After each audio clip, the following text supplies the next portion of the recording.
ذرا سوچئے، دفتر میں لگا ہوا ایئر کنڈیشنر، کیا اسے مشینری کہا جا سکتا ہے؟ یہ سوال سننے میں تو بہت عام سا لگتا ہے نا؟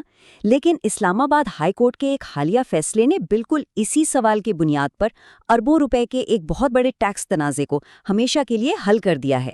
عام طور پر جب ہم پلانٹ اور مشینری کا لفظ سنتے ہیں تو فوراً بڑی بڑی فیکٹریوں کی مشینیں ذہن میں آتی ہیں، لیکن کیا دفتروں میں روزمرہ استعمال ہونے والی چیزیں جیسے کہ کمپیوٹر ہو یا لفٹ، کیا وہ بھی اسی کیٹیگری میں آ سکتی ہیں؟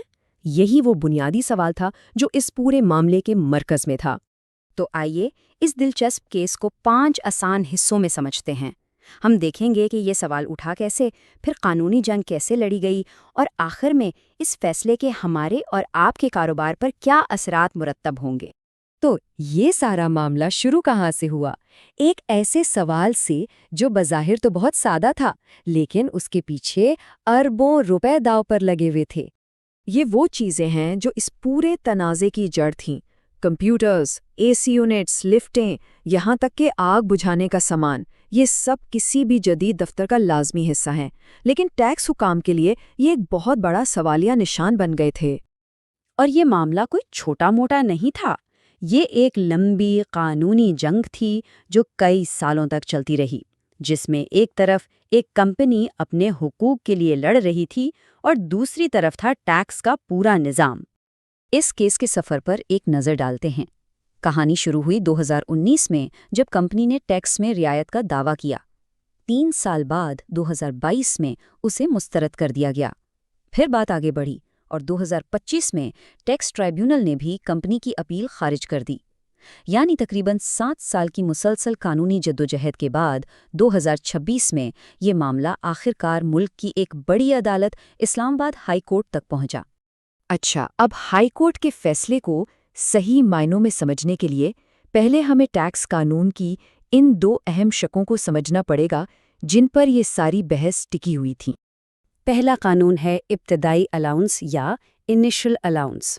اسے آپ حکومت کی طرف سے ایک بونس سمجھ سکتے ہیں، جو کمپنیوں کو نئی چیزیں خریدنے کی ترغیب دینے کے لیے دیا جاتا ہے۔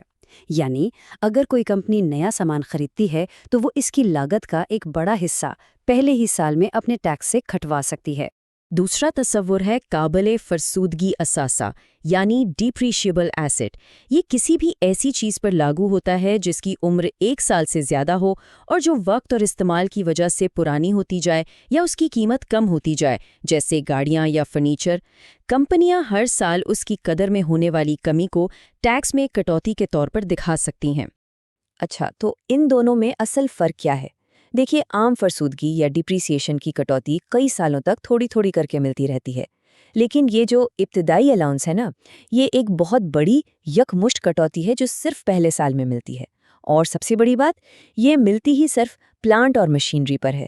تو اب ساری بات سمجھ میں آ رہی ہے کہ کمپنی کے لیے ثابت کرنا اتنا ضروری کیوں تھا کہ اس کا دفتری سامان بھی مشینری ہی ہے۔ تو اب آتے ہیں کہانی کے سب سے اہم موڑ پر۔ عدالت نے آخرکار کیا فیصلہ دیا اور اس کے پیچھے کیا منطق تھی؟ عدالت میں 2 بڑے دلائل تھے۔ ٹیکس حکام کا کہنا تھا کہ اول، قانون میں کمپیوٹرز کا ذکر الگ سے ہے، اس لیے وہ مشینری نہیں ہو سکتے۔ دوم، مشینری تو صرف وہ ہوتی ہے جو فیکٹری میں براہ راست کوئی چیز بنانے کے کام آئے۔ اس کے جواب میں کمپنی کا موقف بہت سادہ تھا۔ ٹیکس کی شرح الگ ہونے سے کسی چیز کی حقیقت نہیں بدلتی، اور قانون میں کہیں بھی یہ نہیں لکھا کہ مشین کا فیکٹری میں ہونا ضروری ہے۔ عدالت نے ٹیکس اتھارٹی کی پہلی دلیل کو بالکل مسترد کر دیا۔ جج صاحب نے واضح کیا کہ صرف اس لیے کہ کسی چیز پر ٹیکس کی شرح الگ مقرر کر دی جائے، اس سے اس کی بنیادی حیثیت ختم نہیں ہو جاتی، یعنی وہ چیز پھر بھی مشین ہی رہے گی۔ عدالت کی سوچ اس ایک جملے سے بالکل واضح ہو جاتی ہے۔ انہوں نے کہا کہ ٹیکس کی مختلف شرح کا یہ مطلب ہرگز نہیں کہ کسی چیز کو اس کی اصل کیٹیگری سے ہی نکال دیا جائے۔ یہ ایک بہت ہی اہم قانونی وضاحت تھی جس نے ٹیکس حکام کی دلیل کی بنیادی ہلا کر رکھ دی۔ پھر عدالت نے ٹیکس حکام کی دوسری بڑی دلیل کا جائزہ لیا۔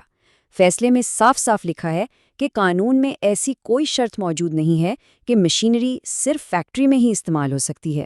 عدالت کے مطابق یہ شرط ٹیکس دفتر نے خود سے بنائی تھی، جس کی قانون میں کوئی بنیاد نہیں تھی۔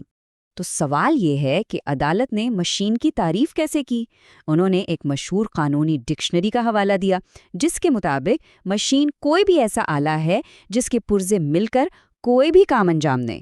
اس وسیع اور عملی تعریف کی روشنی میں کمپیوٹر، اے سی اور لفٹ، یہ سبھی اس زمرے میں بالکل فٹ بیٹھتے ہیں۔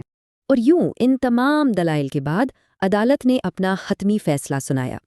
کیا دفتری سامان، پلانٹ اور مشینری ہے؟ عدالت کا جواب تھا ہاں، بالکل ہے۔ یہ فیصلہ صرف اس ایک کمپنی کی جیت نہیں تھا، اس کے اثرات پاکستان کے پورے کاروباری شعبے پر مرتب ہوں گے۔ تو اس پورے کیس سے ہم کیا سیکھتے ہیں؟ پہلی بات، پلانٹ اور مشینری کی تعریف اب بہت وسیع اور عملی ہو گئی ہے۔ دوسری، صرف ٹیکس کی شرح مختلف ہونے سے کسی چیز کی قسم نہیں بدل جاتی۔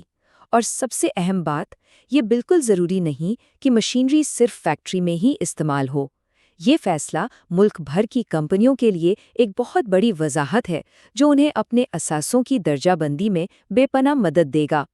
اور آخر میں ایک سوال جو سوچنے پر مجبور کرتا ہے، اس عدالتی فیصلے کی روشنی میں ہمارے دفتروں میں موجود اور کون سی ایسی چیزیں ہیں جنہیں اب پلانٹ اور مشینری سمجھا جا سکتا ہے، اور اس سے مستقبل میں ٹیکس کے معاملات پر کیا اثرات پڑ سکتے ہیں؟